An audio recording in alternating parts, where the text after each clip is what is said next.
Perhatian cerita ini benar-benar murni karangan dari penulis itu sendiri. Jadi apabila ada kesamaan antara nama tokoh karakter ataupun latar itu hanya faktor ketidaksengajaan. Cinta terlarang mantan mafia bab 58, lamaran Erik ditolak. Mengabaikan Kirania, kini seluruh pasang mata terpusat pada dua sejoli yang tengah duduk di bangku alon-alon itu. Keduanya tengah menikmati semangkuk bubur ayam tanpa Elle sadari bening kristal itu jatuh membasahi pipinya. Perasaan sesak mulai menyelimuti hatinya ketika mengingat kenangan saat bersama sang ayah. Bubur ayam ini yang selalu ia makan ketika bersama sang ayah.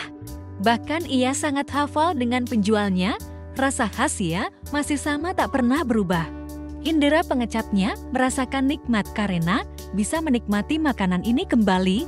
Namun di relung hati yang paling dalam ia merasakan sesak yang begitu luar biasa sejak saat itu ini.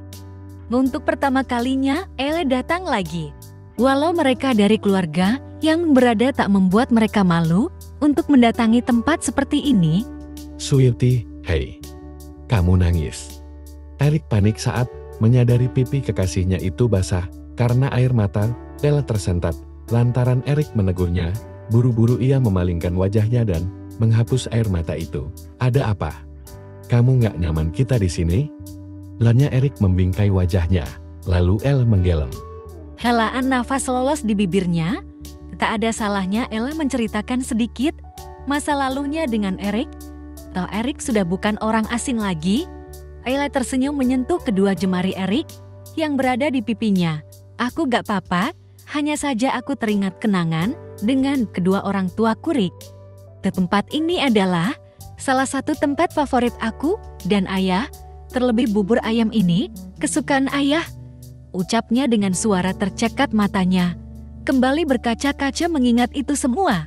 Maaf, aku benar-benar tidak tahu jika tempat ini adalah tempat kenangan kamu bersama sang ayah.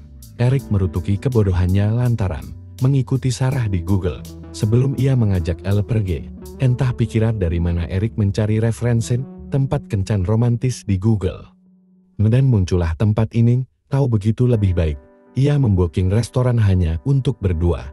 Kepergian ayah yang begitu tiba-tiba membuat aku tak bisa melupakannya hingga saat ini. Apa penyebab ayahmu meninggal, Sweetie? Dengannya Erik penasaran. Detak jantung Elle berdetak. Menyadari ucapannya yang sudah kebablasan. Belum saatnya Erik tahu tentang keluarganya. Aku belum siap untuk menceritakannya, Rick. Bahkan mengingat kejadiannya pun sudah selesai sesak ini. Pintanya kepada Erik dan membuat Erik tersenyum dan mengangguk. Maaf Rick, banyak rahasia yang aku punya. Dan aku belum siap untuk membuka itu. Ucapnya membatin. Ya udah kita pulang aja ya, pinta Erik dan Elle menggeleng. Aku nggak apa-apa kok, Rick. Lama juga nggak main ke tempat seperti ini. Tapi malu juga sih sama umur Elle terkekeh menatap beberapa pasangan remaja yang sedang bucin-bucinnya itu. Emang seusia kita harusnya gimana? Dengannya Erik penasaran. Ya kebanyakan sudah berumah tangga dan punya anak. Seperti mereka tuh. Tunjuknya kepada salah satu pasangan yang tengah bermain dengan anak-anaknya. Bahkan hari ini, aku bisa membuatmu mewujudkan. Ucapan itu, Sweetie, ucap Erik menaik turunkan, alisnya menggoda. Apalagi membuat banyak anak. Mungkin 10 atau 15. His, enggak. Mesum kamu, Pep kesal Elle menabuk lengan Erik. Tapi aku serius, Sweetie. Bahkan kedua orang tua aku sudah setuju. Apalagi Mama, setiap hari membahas hal itu. Ujar Erik penuh harap. Setiap kali ada waktu bersamaan, sang Mama tak henti-hentinya ia membahas tentang pernikahan, minimal tungan dulu gitu. Elle tersenyum lembut, menunduk sejenak sebelum menatap sang kekasih. Hubungannya sudah hampir 3 bulan. Memang di usia kita sudah tidak ada waktu untuk bermain-main lagi. Namun ini bukan soal waktu atau meragukan perasaan kamu, terlebih perasaanku juga. Tapi untuk menuju hal ke sana aku jujur belum siap karena ada satu hal yang harus aku selesaikan dahulu. Aku harap kamu memahami itu, ujar Elle dengan lugas. Erik sedikit tersentak mendengar jawaban Elle. yang secara langsung menolaknya secara halus. Melihat raut wajah Erik yang berubah drastis, membuat Ella merasa tak enak hati. Jika memang kamu ingin mundur dalam hubungan ini, aku pun tidak akan mempersulit, Rick, ujar Ella tanpa melihat wajah Erik. Hatinya tiba-tiba terasa sesak ketika mengatakan itu. Bohong jika Ella tak ingin hidup menua bersama Erik. Sedikit banyaknya Ella bisa merasakan jika cinta yang diberikan olehnya itu murni dan tulus. Tapi ia tak boleh mengesampingkan tujuannya saat ini itu apa. Ella takut jika mereka tahu keberadaannya dan bisa membahayakan orang terdekatnya. Termasuk Erik. Sejak pembicaraan itu, keduanya begitu canggung hingga mereka sampai di basement apartemen Ella. Tumben di rumah. Biasanya juga nafasmu tak terdengar. Kelakar Anthony menghampiri Erik yang tengah melamun di pinggiran kolam dengan satu kotak susu stroberinya. Erik masih dengan posisinya, bahkan tak menggubris. Ucapan sang papa, pikirannya terlalu berisik saat ini. Kata-kata Ellen pagi tadi membuat hatinya gelisah. Kenapa galau? Marahan lagi sama Elle? Tanya Anthony. Kali ini dengan nada yang serius, Erik melirik singkat dengan ekor matanya. Aku mengajaknya untuk menikah, tetapi dia langsung menolaknya dengan alasan yang bahkan tidak aku ketahui. Apakah boleh aku meragukan perasaannya saat ini, Pak?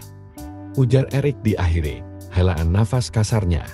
Aku mencintainya dengan tulus, jauh lebih besar saat aku mencintai Kirania dulu. Anton terkekeh, dan kamu akan menyerah? Ceka, payah. Tunjukkan darah Ludovic yang mengalir sempurna di tubuhmu. Bahkan papa membutuhkan waktu bertahun-tahun untuk mendapatkan mamamu itu. Menepuk pundak sang anak. Papa merestuimu dengan Ella. Dia wanita hebat dan juga pintar, IQ-nya di atas rata-rata. Bagus untuk gen keturunan kita yang bisa membuat Ludovic semakin besar. Dan berita tentang kekasihmu itu mengajar. Edgar itu luar biasa, cocok jadi mantu Ludovic. Jangan menyerah. Dia perempuan mahal dan langka. Malam semakin larut, mentari telah beristirahat. Ke dalam peradabannya, rembulan dan jutaan bintang yang semula bersinar kini hilang ditelan awan gelap. Suara rintik hujan pelan menghantam di daunan, menciptakan irama alami yang mengiringi keheningan malam. Udara dingin menyelimuti, menusuk kulit, namun begitu terasa menenangkan. Seorang wanita cantik tengah menatap tetesan air yang turun perlahan dari balik jendela membentuk pola-pola abstrak. Mengusap kedua lengannya, helaan nafas berulang kali lolos dari bibir ranumnya. Itu salah satu resiko yang akan lo dapat ketika sudah bermain dengan api asmara Ale. Jangan pernah lengah, kembali kepada tujuanmu saat ini. Untuk apa? Ujarnya bermonolog seorang diri. Derer tete direr tete. Petangannya terulur mengambil ponsel yang ia letak sembarangan. Cek email yang gue kirim, dan posisi dia sekarang sedang berada jarak 100 km dari mansion lo. Lo dapat wajahnya? Tanya Ella penasaran.